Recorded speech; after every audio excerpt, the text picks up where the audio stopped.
এই জমিন হাসরের ময়দানে আপনার বিরুদ্ধে অবস্থান নিবে, আপনার বিরুদ্ধে অভিযোগ দায়ের করবে। আল্লাহর আদালতে আপনাকে হিসাব দিতে হবে।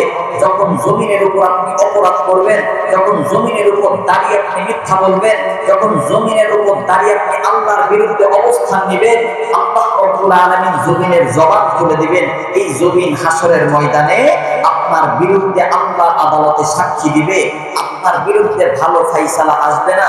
যখন জমিন আপনার বিরুদ্ধে সাক্ষী দিবে, হাসরের ময়দানে আর সাক্ষী আপনার বিরুদ্ধে যাবে, আপনার আমার বিরুদ্ধে যাবে। এক নাম্বার সাক্ষী হচ্ছে জমিন। জমিন আপনার বিরুদ্ধে সাক্ষী দিবে। আপনি ব্যবসা করতেছেন, সমস্যা কি? আপনি ব্যবসা করবেন, আপনি রুগী দেখবেন, সমস্যা নাই। আপনার ব্যবসার খাতিরে আপনি মিথ্যা বলিয়েন না, মিথ্যার আশ্রয় নিয়েন না।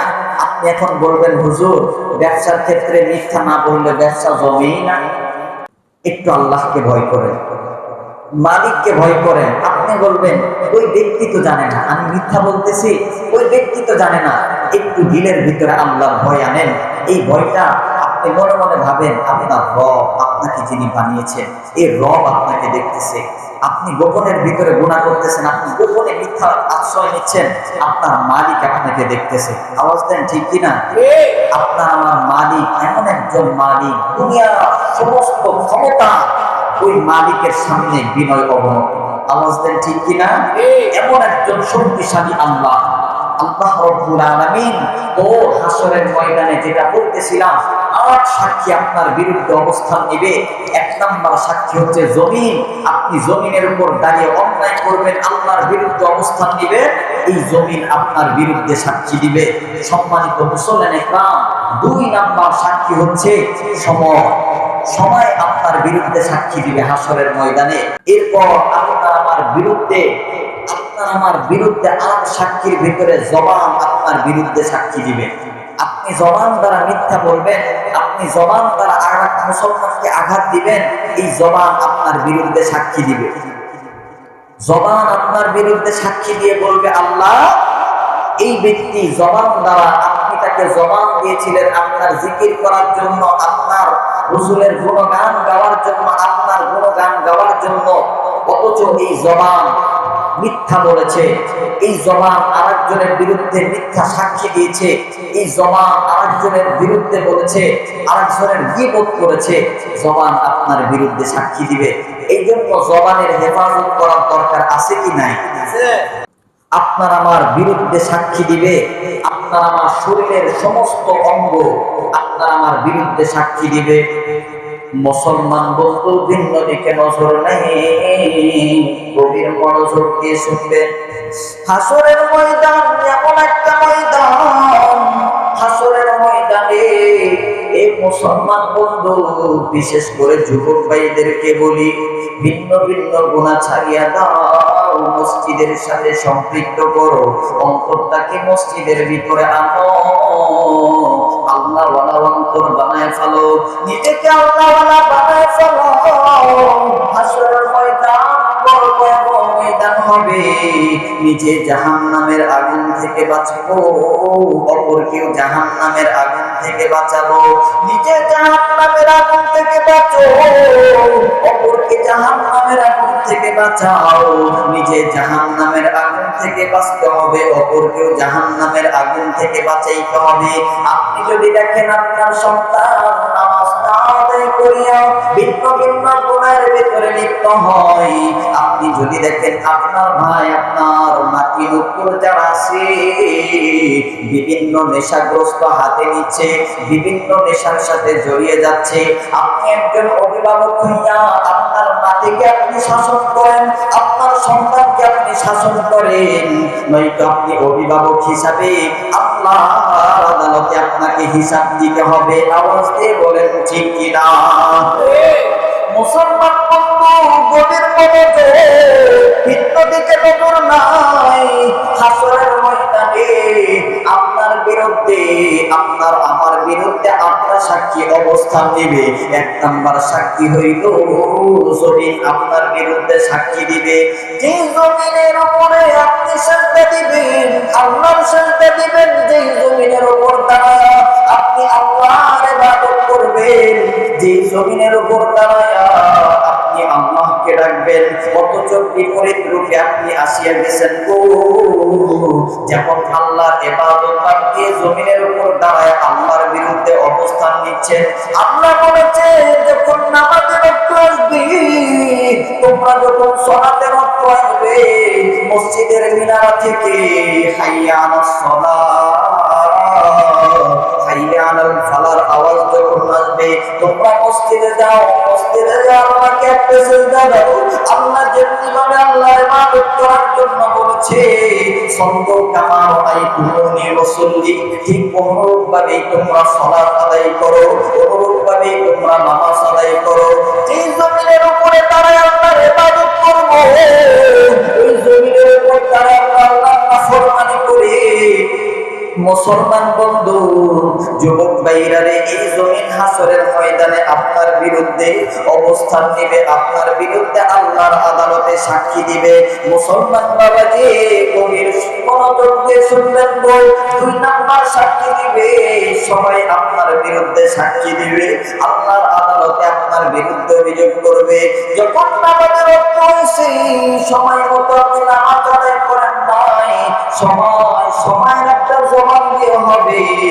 এই সময় আপনার বিরুদ্ধে আল্লাহর আদালতে অভিযোগ করবে।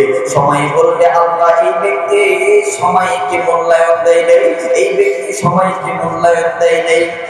এরপর হাসরের ময়দানে আপনার বিরুদ্ধে আপনার জবাব অবস্থান নেবে, আপনার বিরুদ্ধে অভিযোগ করবে, জবাব আপনার বিরুদ্ধে সাক্ষী দিয়ে বলবে,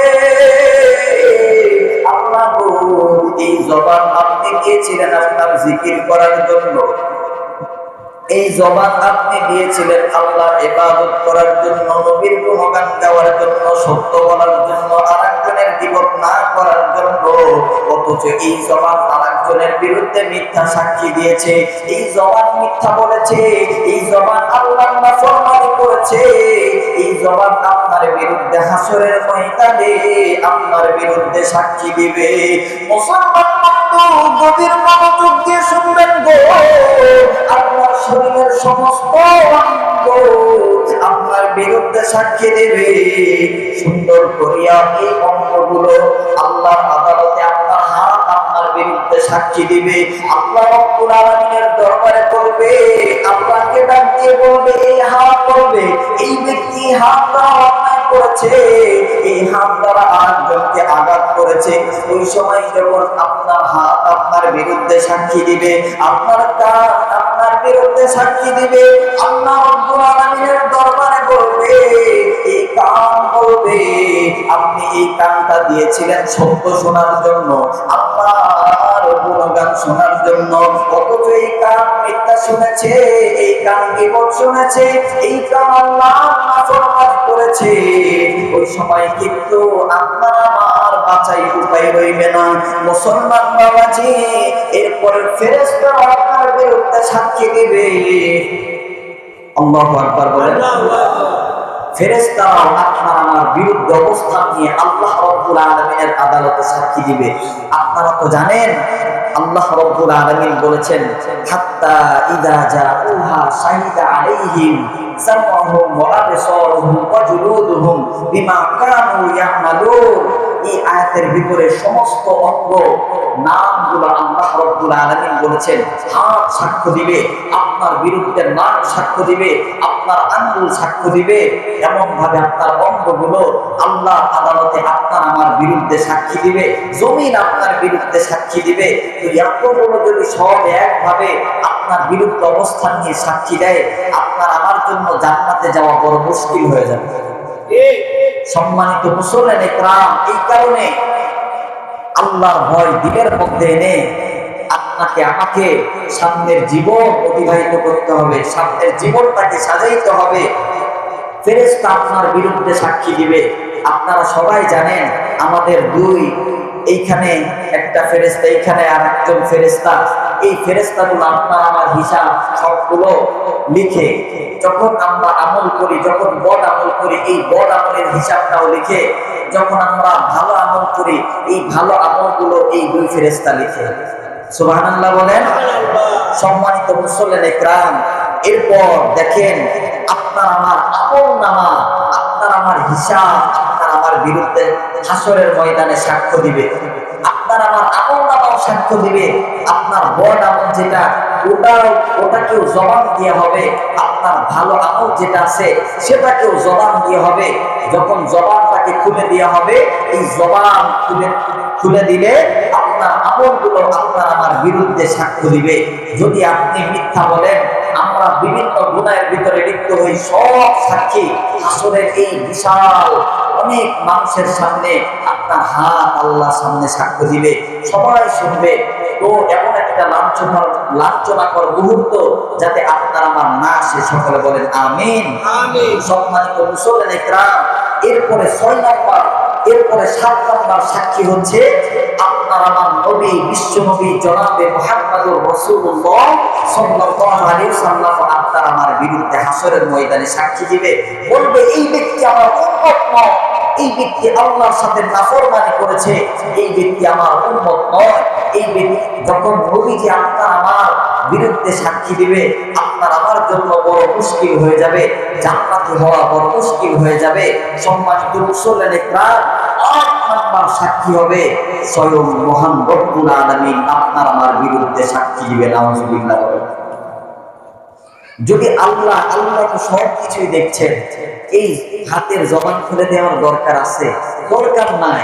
আল্লাহ তো সব কিছু দেখছেন, এরপরেও আল্লাহ রব্বুল আলামিন হাতের জবান খুলে দিবেন, জমিনের জবান খুলে দিবেন। জমিনের উপর দাঁড়ায়া আল্লাহর নাফরমানির ভিতরে লিপ্ত হওয়া, এটা বিন্দুমাত্র সম্ভব নয়। যুবক ভাইদেরকে লক্ষ্য করে বলতেছি, যুবক ভাই মাকে আঘাত দিও না, যুবক ভাই বাবাকে আঘাত দিও না, যুবক ভাই ফাফিরু ইলাল্লাহ, আল্লাহর ডাকে সাড়া দাও, আল্লাহকে একটা সিজদা বেশি দাও, আল্লাহকে আল্লাহর জন্য আল্লাহর সন্তুষ্টির লক্ষ্যে আল্লাহকে সে একটা সাক্ষী দাও। গোপনে গুনাহ করো, গোপনে গুনার ভিতরে লিপ্ত হও, এই মনে করো আল্লাহ আমাকে দেখছে না, আমার মা আমাকে দেখছে না, আমার বাবা আমাকে দেখছে না, আমার আত্মীয় স্বজন আমাকে দেখছে না। যুবক ভাই মনে রাখো, গোপনে গুনাহ করো, গোপনের গুনাহ সমস্ত জীবনের সমস্ত নেক আমল ধ্বংস করে দিবে। আপনি মনে করছেন আপনার গোপনের গুনাহ আপনার মা দেখছে না, বাবা দেখছে না, আত্মীয় স্বজন এলাকার মানুষ দেখছে না। হ্যাঁ, আমার একজন সত্তা আছে, মালিক আছে, আল্লাহ রাব্বুল আলামিন ঠিকই আপনার আমার গোপনের গুনাহ দেখতেছে। আওয়াজ দেন ঠিক কি না? এই জন্য গুনাহ বর্জন করব এমন একটা নিয়ত আমরা দিলের মধ্যে আনা সম্ভব নয়। একটু হাতটা উঠান তো, হাতটা উঠায় বলেন আর আমরা গুনাহ করব না। নিয়ত করেন ইনশাআল্লাহ আমরা জীবনে আর গুনাহ করব না ইনশাআল্লাহ। হাত নামান। আল্লাহ রাব্বুল আলামিন সকলকে কবুল আর মঞ্জুর করুক, সকলে বলেন আমিন। সম্মানিত মুসলিম ইকরাম, 1 নাম্বার আপনি আমি গুনাহ বর্জন করব, গুনাহ বর্জন করব, সেটা প্রকাশ্যে হোক আর গোপনে হোক।